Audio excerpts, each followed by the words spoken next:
Hey guys, it's the Hufflepuffle here, and today I'm going to be doing my outlining process and showing you the outline for my novel For NaNoWriMo.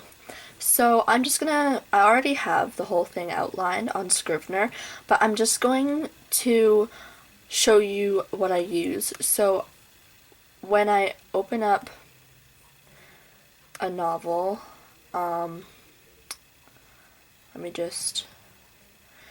when I have a new project or a new novel, I use the fiction novel format. So that's what I use. So just before I jump into it, just so you know, that's what I use. Alright, so we're going to open up the carrier's document. Let's make that full screen. Alright, so here we have my manuscript. It's got every chapter outlined. I've got the premise here at the top from the which is just the preliminary notes, and then I have some characters, sketches, which I need to definitely add more detail to, and the world.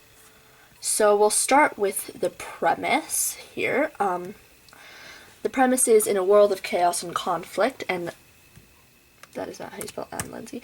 An elite team of people called the Carriers hold the key to rebuilding the world of Elena in peace. Each carrier holds a different power, and together they have the power to rule the world.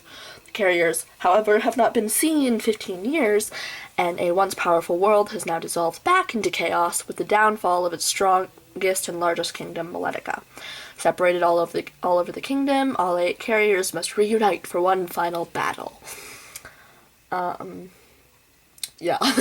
So then we have the world. So there's 4 kingdoms in the world of Elena. There's Maletica, Serena, Gelna, and Ealdin. So Maletica is the big strong kingdom. They run the show. And then Serena is the peaceful kingdom of peace. And Gelna is the small kingdom where all the poor people live, basically. And Ealdin is the enemy kingdom. So magic is unheard of, except for the 8 carriers. Everyone thinks that they were born from this large volcanic eruption in this time of great chaos, and each one has a different power. Together they unite the world, found all 4 kingdoms, and create a lasting peace. Because before Maletica and Ealdin, the strong one and the enemy one were the only kingdoms, and it was a disaster. And then they found 2 more kingdoms, and they make 2 more kingdoms, and they build peace between all 4 kingdoms. And yay, peace. And then the carriers settle down. But then the king of Maletica starts going insane for reasons that you will find out. The kingdom is called Maletica. It's the strongest and most powerful of all the kingdoms. King Let and Queen Asana are in charge, and Prince Boone is their son, and he loves one of the carriers. This was some of the earlier notes that I made before I outlined. And then King Let is driven to madness because his son is rebelling against the arranged marriage to Princess Liliana of Serena. So basically, it's this huge kingdom, and it was a disaster. Nobody was getting along between Maletica and Ealdin, and nobody was getting along, so the carriers were somehow created, and they make the 2 other kingdoms, and they build peace between all 4 of the kingdoms, and they're like, hooray, peace. And then they settle down. But then Ealdin, the enemy kingdom, is like, no. And they build this huge wall that separates them from the other 3 kingdoms, and they just start randomly sending out troops. And the other kingdoms are like, what the hell? We were supposed to have peace, man. What are you doing? And then, so now they're spiraling into war, and in order for Maletica, the strongest kingdom, to ensure the help of Serena, although it's a peaceful kingdom, they are quite skilled at fighting, if need be.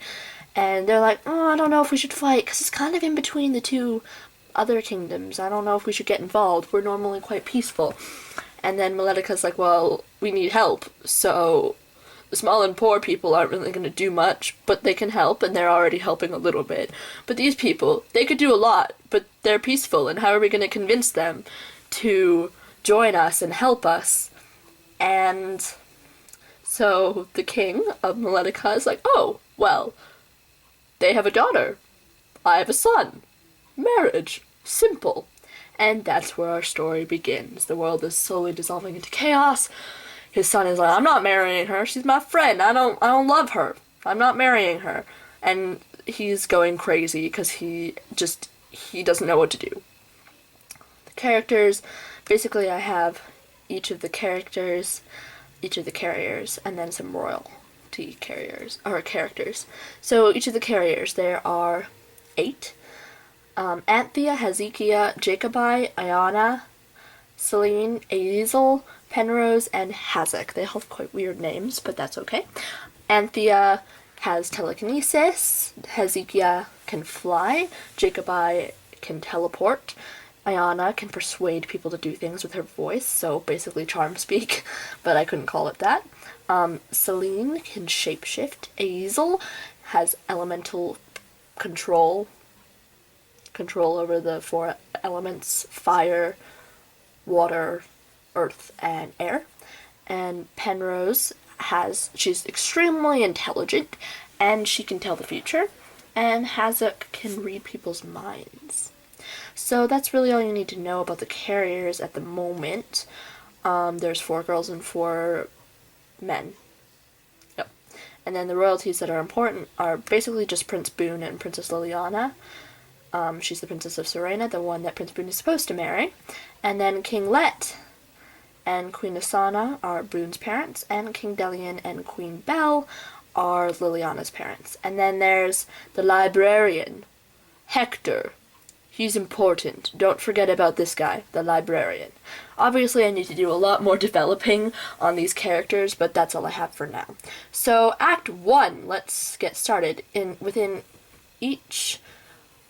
Alright, so this is the 3-act, 9-block, 27-chapter outline that Kat from Catatastic uses. So, yep, I use the same method as her just because I find it works for me quite well.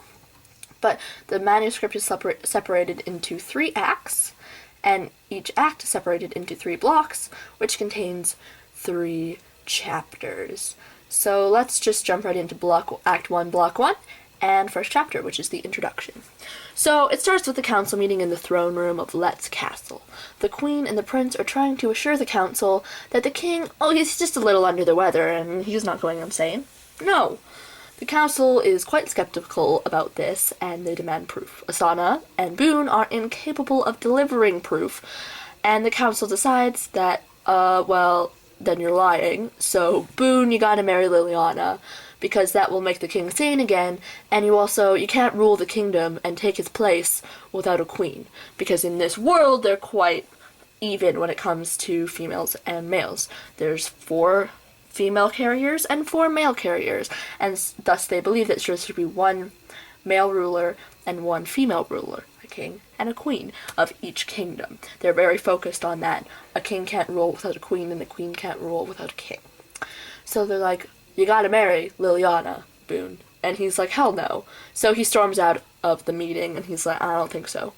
Liliana, who's visiting in preparation for the wedding that they both refuse to take part in, is sympathetic towards Boone. She likes him, but not like that. She doesn't want to get married either. So she suggests maybe there's another way that we can reunite the kingdoms and fight back against Yalden. Maybe, why don't we seek out the carriers? They have enough power, so let's go seek out the carriers, and then we don't have to get married. Boone's like, that's a brilliant idea, let's go. So they flee the castle in the middle of the night to try and find the carriers. Chapter 2, the inciting incident chapter.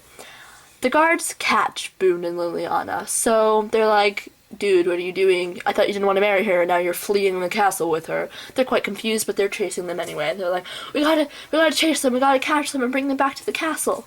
But then a mysterious person pulls Boone and Liliana into their house and conceals them from the guards. Turns out this person is Penrose, the carrier of knowledge and seeing the future. She foresaw them coming and decided, I'm going to help these people. She can't pick and choose when she wants to look into the future. She just gets random things that are important And she sees them being chased by the guards, and she's like, that's probably important, I should rescue them. So she does. So she and Boone kind of share a bit of a connection. Ooh, romance? Maybe. But then she realizes that the prince's intentions are to reunite the carriers. Vaguely, Penrose is like, that's not a good idea. That is a bad idea. Because the things between some of the carriers kind of ended badly. And I don't think it's a good idea to reunite them. It could rekindle old bad relationships within our team, and it's not a good idea. So she throws Boone and Liliana back into the street, where they are caught by the guards and arrested. Then they're brought back to the castle. Chapter 3, The Immediate Effect. The next morning, the queen visits Boone in his cell and informs him that the wedding has been pushed to that night. She's got a fight. She has kind of a fight argument with Boone, and eventually she lets him out of jail, though he's got to stay in his room. He's got to stay in his room until the wedding. He's basically time out in his bedroom until the wedding, and Liliana is also time out in her room until the wedding. Then the mind reader guy, Hazek, he hears Boone's thoughts. Most of the thoughts are like, oh, that carrier girl was really attractive, blah, blah, blah. But then on the sidelines here, I can't believe she won't let us reunite the carriers. And Hazek is like, maybe reuniting the carriers is a good idea. So he goes to Penrose and is like, girl, I don't think throwing them back out on the street was a good idea. I think this guy's got a point. I think we gotta reunite because the kingdoms, all 4 kingdoms are like fighting and it's not a good idea. It's not good. We gotta reunite the kingdoms and that's our job. What were you thinking? And Penrose is like, oh, yeah, you're probably right. So, thus ends Block 1. Block 2. Chapter 4, Reaction. Penrose and Hazek take matters, that is not how you spell matters, Lindsay, oh my goodness, matters into their own hands to rescue the prince. They ask Jacobi, one of the other carriers in charge of teleporting, to help them, and together they rescue the prince and Liliana. So now 3 of the carriers have already reunited, as well as the prince and princess. So the 5 of them are like, well, should we get the rest of the carriers? It's kind of risky. And Boone is like, yeah, we should. I don't want to marry Liliana. And Liliana's like, I don't want to marry Boone either. So let's do this. And so they decide it's for the best. And they set out to find the other 5 carriers that they're currently missing. Chapter 5, The Action. Boone, Liliana, and the 3 carriers go on a journey. Seriously, Lindsay? I can't spell. How do you even spell journey? There we go. To find the other carriers. They're evading the guards and strategizing while they do this. So basically this chapter is them going and reuniting the carriers. So they go ask Celine, she's the friendly one. And she's like, yeah, of course, no problem. She's in charge of not teleporting, shape-shifting, by the way. Then she's like, yes, let's do this. Let's reunite. And then she's like, oh, by the way, my boyfriend, Azil, he lives right next door, so let's go convince him. So they persuade him. And then things are looking up. They're like, yeah, we might actually be able to do this. Let's go ask Guyana, in charge of persuasion. Let's do this.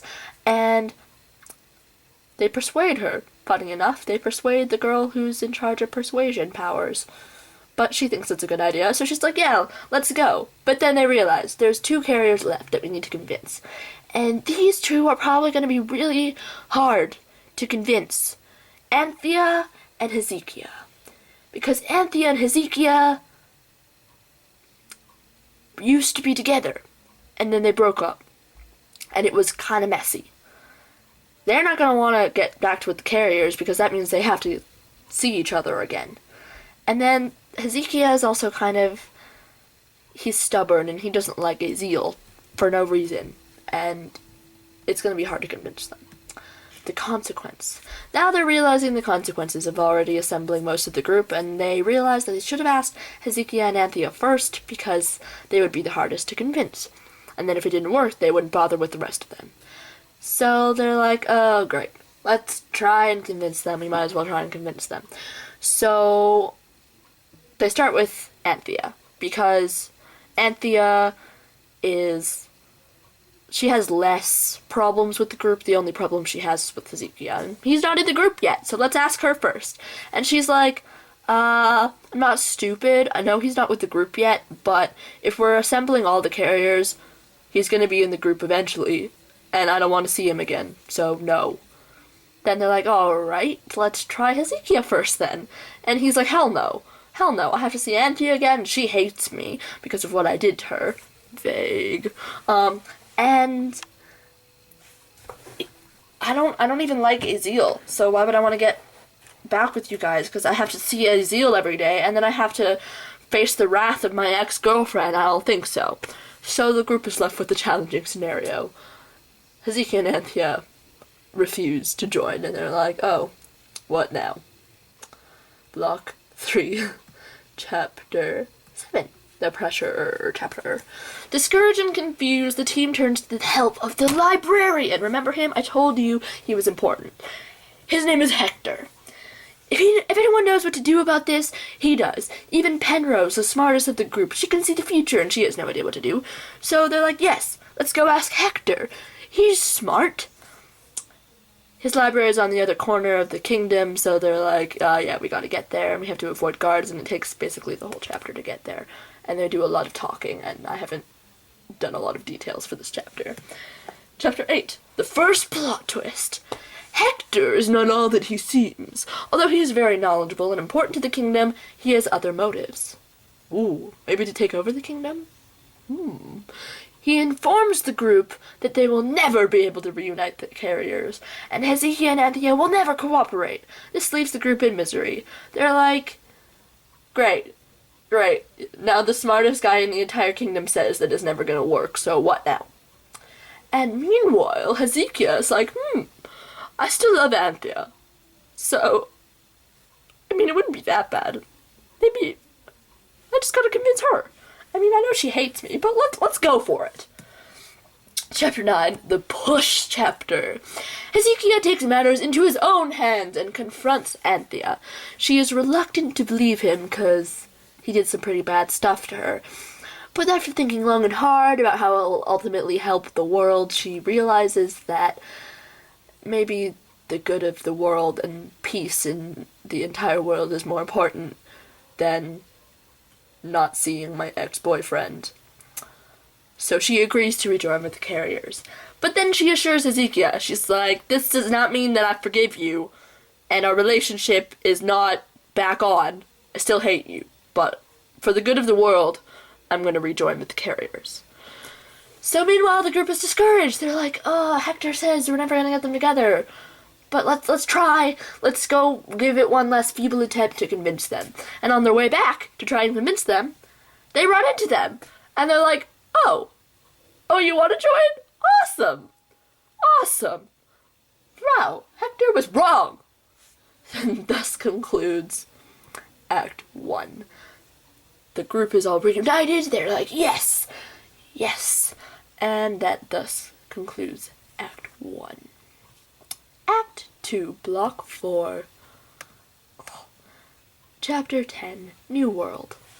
The secret to reuniting the kingdoms lies in the walls of the enemy kingdom. I mean, ever since the enemy kingdom split off from the rest of Elena, the peace began to slowly deteriorate. Wonder why? The carriers are like, well, we better go there to try and figure out what's going on. So Boone and Liliana are like, yeah, let's tag along. I mean, all of this is so we don't have to get married, so we might as well help out the best we can. So Boone, Liliana, and the carriers head towards the borders of the Elden. On this journey, relationships between characters begin to develop. Anthea is having a hard time staying away from Hezekiah, even though he broke her heart. Boone begins to fall for Penrose even further. But Penrose, being the smartest of the group, is a little bit skeptical about Boone. He's the prince, and princes are kind of sketchy. She makes it clear to him that he must earn her trust. So don't get any ideas, because you gotta earn my trust first, bro. Oh, I need a sip of coffee. Alright. And that's that chapter. Then chapter 11, the fun and games chapter. Camped outside the walls, the group has some time to hang out and strategize. So we have an idea to get over the wall, and then what should we do once we get over the wall, because, I mean, first of all, there's this huge wall that we have to get over into the kingdom, and they're not just going to open the gate for us, because they're not that stupid, and we also have to figure out what we're going to do once we get over there. And relationships develop more. Hezekiah and Anthea talk about their relationship. Anthea decides she can't stay away from him, but she's too stubborn to accept that he's changed, and so she's like, okay, we're friends. Doing some friend zoning. Probably won't stay like that for long, but she decides, okay, I'll let him back into my life, but we're just friends. We're just friends. I mean, I love him, but we're just friends, right? We're just friends. And he broke my heart. He broke my heart. Stubbornness. Meanwhile, Penrose and Boone are conversing. I don't know what yet, but Boone does some sort of random act of kindness or something that earns Penrose's trust, but she's still a little skeptical. She doesn't want to just jump into a relationship because he earned her trust. He has to earn her love as well. I love Penrose. She's a great female character. Chapter 12, Old Contrast. They still can't develop a solid plan for conquering the enemy city. They realize they're pretty much useless without horses. I mean, we might need to make a dramatic escape on the horses. And so let's get horses. So Anthea summons some horses. I'm not quite sure why I put the horse thing in there, but I like horses, and I want horses to be involved somehow. And I might change that. I probably will change it so that they just had horses the whole time. But, whatever. Anyway, something happens with horses or whatever, or the delay of something causes the guards to catch up with them. So the carriers have to evade them, but they don't want to hurt them. The whole point of their existence is to bring peace. So killing their own guards is not gonna help bring the peace. So they flee, and they hide in the forest to wait out the guards until they leave and give up searching. Block 5, Chapter 13, the buildup. This one does not have very many details.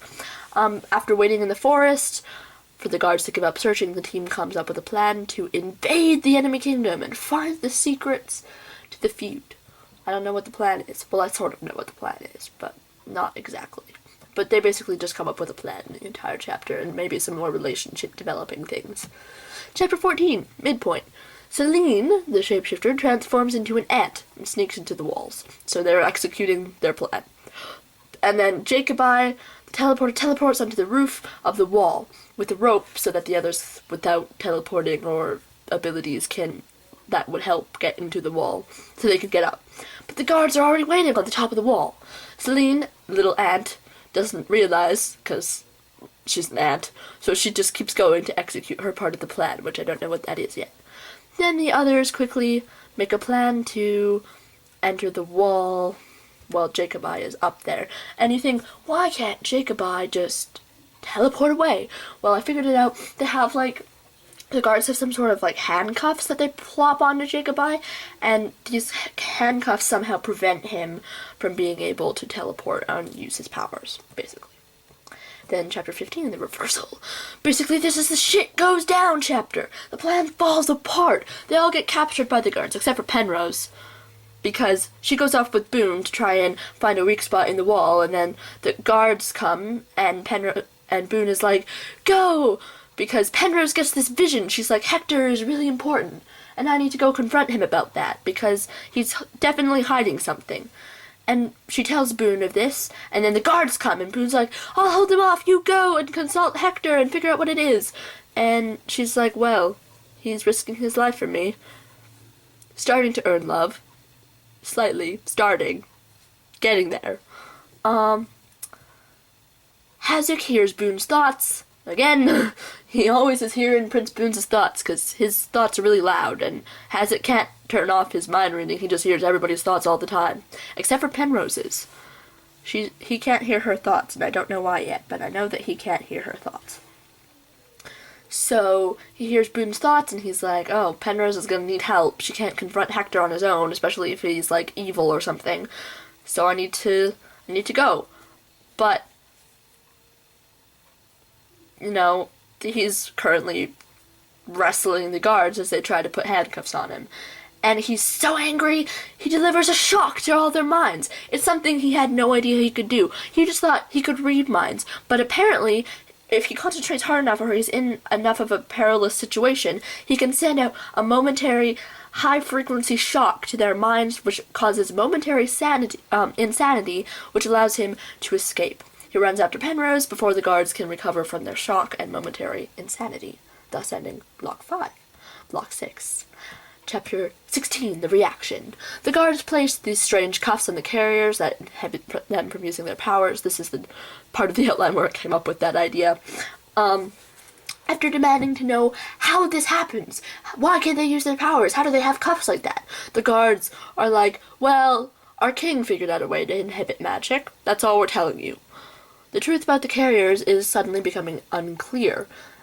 How could this king find a way to inhibit their magic if he's never met them? Because the king of Eldon is quite secluded. He's a different king than when the carriers first made peace, and they don't know what he's like. So they're confused. They're like, why? I don't understand. And everything is unclear all of a sudden. Everything about their creation. They're confused. Maybe we have the wrong idea. So nothing is as it seems anymore. Meanwhile, Penrose and Hazlitt make their way back to the library. Penrose is presented with another shocking vision of the team with the cuffs and how they inhibit their magic, and she basically just sees the team all trapped and stuff, so she knows that that's happening. And they realize the importance of their mission. They're the only ones that are not captured, so they gotta succeed, or it's not gonna work.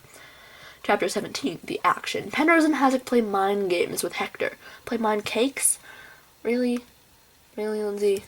Really? Mind games with Hector, and try to reveal what his true motives are. Through sheer confusion, Penrose manages to trick Hector into thinking about his true nature, which allows Hazlitt to receive these thoughts. Hector is usually pretty good at concealing his thoughts because he knows that Hazlitt is a mind reader, but Penrose manages to trick him into thinking about it, which allows Hazlitt to read his mind. It turns out, plot twist, Hector is actually the king of Eldon. What? He's the one who's been plotting the destruction of Maletica this whole time. He leaves the pair. He's like, magic is not limited to the carriers. And then they don't know the extent. You don't know the extent of your true nature. You don't know the extent of magic's true nature. And then he disappears in thin air. What? This leaves us with the question, how? How the hell did that just happen? What do you mean we don't know everything about magic? What do you mean that we don't know the extent of magic's true nature? What do you mean that the carriers are the only people with magic? How did you disappear into thin air, Hector? And also you're the king of Eldon? What the hell? Penrose and Hazlitt wonder, maybe Hector has some sort of magic. Maybe he's the mysterious 9th carrier. We don't know. But they're confused. Shit just went down. Chapter 18, The Dedication. Discouraged and confused, Penrose and Hazlitt try to make their way back to Eldon. They want to rescue the others. They want to save them, and they gotta defeat Hector. But the others are also trying to escape on their own. They theorize, Hazlitt and Penrose theorize, and Penrose is like, maybe magic isn't limited to us, and maybe Hector is a sorcerer of some kind. And I mean, that would explain how he manages being the king of Eldon and the librarian in Maletica. So that's their theory. They're going with that for now. Magic, there are sorcerers that aren't carriers, and Hector is one of them. That's all that's their best theory. That's what they can do. So they use their new knowledge to their advantage as they set out to rescue the others, thus ending Block 6 and Act 2. Act 3 begins with Block 7, Chapter 19, Trials. Penrose and Hazlitt are almost to their destination when they're kidnapped. Mysterious group of people. They wake up from being knocked out, and Hazlitt is alarmed to realize he can't read their thoughts. They're all quiet. For the first time in his life, he can't read anyone around him, because he never was able to read Penrose, and he can't read any of his kidnappees, and they're not close enough to anyone else for him to hear their thoughts.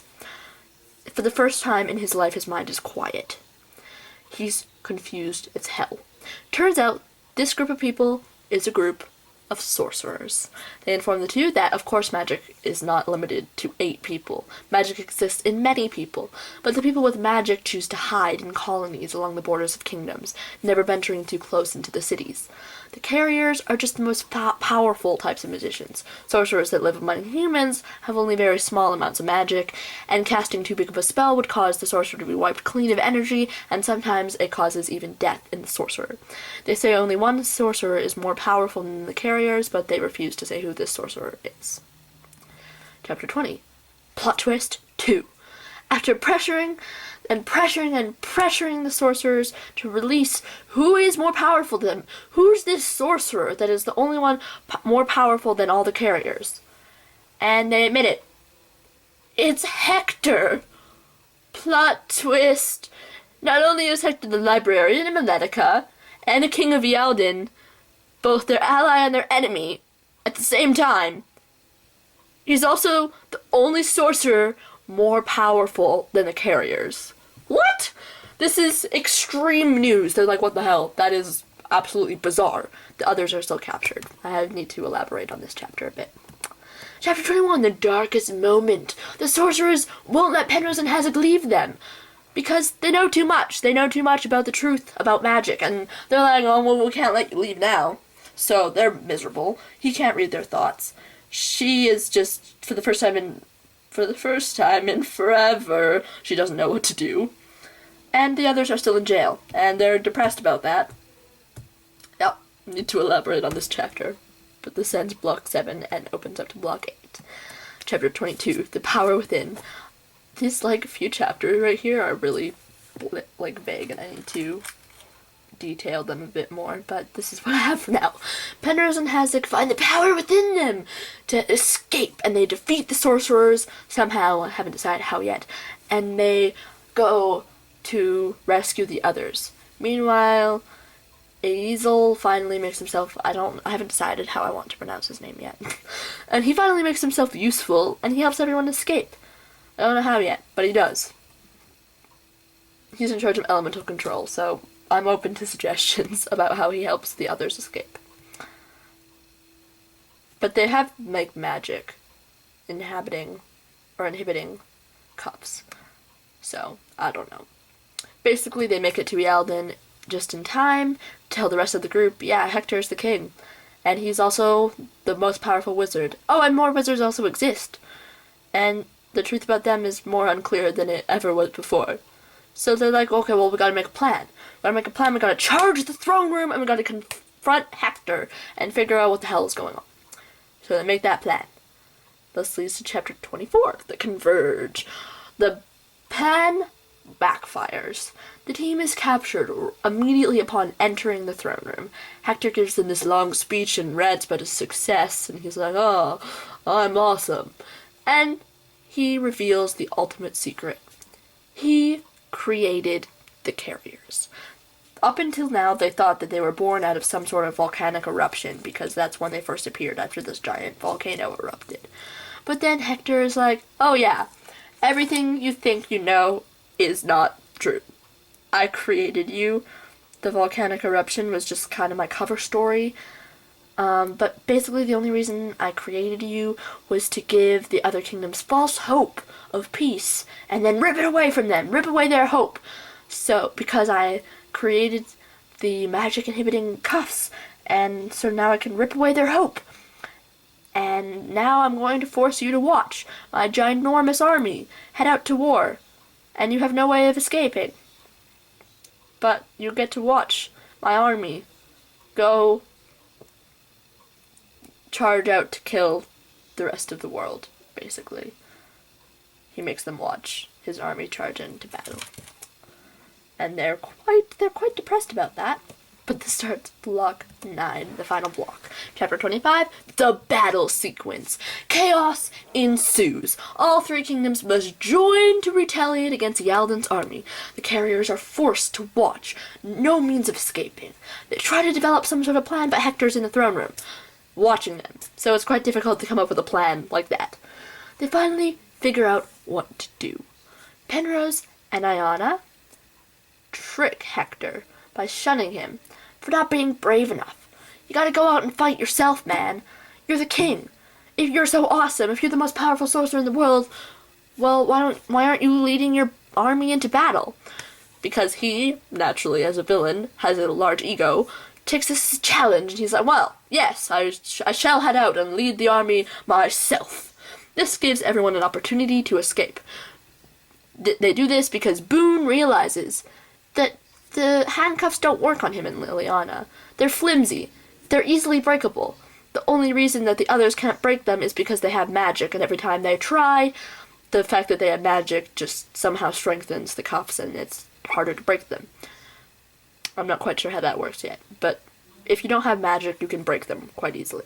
So Boone and Liliana are like, oh, let's break them then. Yay. And then they break everyone else's because in their hands, they're easily breakable. And they escape. Chapter 26, the climax. Full battle is raging on outside. The peaceful kingdoms are losing to the enemy kingdom. By a lot. But the carriers intervene. They use their united powers to bring about peace between the armies. Hector is furious when his men stop. And they're like, what are we doing? This is stupid. And they refuse to keep fighting. The carriers are right. Why are we fighting? This is stupid. We should have peace. And Hector is furious. He's like, guys, you gotta fight. I'm the king, and I say fight. And they're like, nah. So he's like, well, I'm the most powerful sorcerer in the world. I will blow you all to bits with my magic. Liliana somehow distracts him, and she ends up dying. I don't know exactly how yet, but I know that she ends up dying. And because she manages to distract him, Boone is able to come in with a pair of the handcuffs, and he gets to Hector before he can do more damage. Now Hector is powerless, and he has no choice but to surrender because magic was the only thing that he had on everyone else. So he's forced to surrender. And then Aziel is tasked with removing him, and he sets this huge torch in honor of the battle being stopped. Or won, but more stopped. Nobody really won. If it was a battle against Hector, they won, but against the enemy kingdom, it just became peaceful instead. The torch that symbolizes this success and peace will never be extinguished as long as there is peace, basically. It's like the Olympic torch, sort of. That was my general thought. And then the last chapter, chapter 27, the resolution. It's gonna take a lot of work. But they're going to break down these walls that separate Ealden from the other kingdoms. They're going to bring down the walls, and they're going to rebuild all the wreckage from the battle. Liliana is deemed a hero for dying while distracting Hector. It's because of her that Boone was able to get to him with handcuffs, and even though she died a hero. Her father names this peace treaty after her, and the kingdoms all sign the peace treaty, and everybody's in peace and happy. And they're like, well, now we don't have a king in Ealden. Or a queen. I don't know what the whole situation with the queen was, but I mean, they were the enemy kingdom, so no queen, I guess. I'm not quite sure yet. But like, well, now we don't have a ruler. What now? Penrose and Boone are now, they're fully in love, so they get married, and they become the king and queen of Ealden. The rest of the carriers live together in peace, and Hazuk somehow finally finds a woman. I haven't really done much with the relationships in this outline, but I know that Hezekiah and Anthea end up back together. Jacobi and Celine and Ayana. Nope, Jacobi and Ayana, and then Azazel and Celine are also in relationships with each other, and Hazuk is the only one that doesn't have a love interest, but he finds one in the resolution somehow, and happily ever after, the end. Yep, that's the outline. It's a little rough around the edges, but you know, it's an outline. I've got to do a little bit of detailing work on the outline a little bit, but the manuscript outline right now is 2,317 words. So that's good. That's exciting. Yeah. I guess that's about it. There's my outline and my method for outlining and basically the entire story that I plan to write on NaNoWriMo. And the book is called The Carriers. Yep, that was pretty obvious. But yeah, that's all I have for you today, folks. So I'll see you in my next video. Bye.